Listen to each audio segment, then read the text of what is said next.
వరలక్ష్మి వ్రతమును చేయండి ఓ అమ్మల్లారా, శ్రీలక్ష్మికి పూజలు సలుపండి.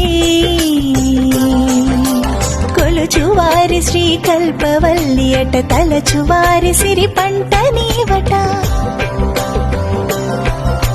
శరణు వేడితే సిరులు కలుగునట, ఎంత కొలిచితే అంత భాగ్యమట. వరలక్ష్మి వ్రతమును చేయండి ఓ అమ్మల్లారా, శ్రీలక్ష్మికి పూజలు సలుపండి.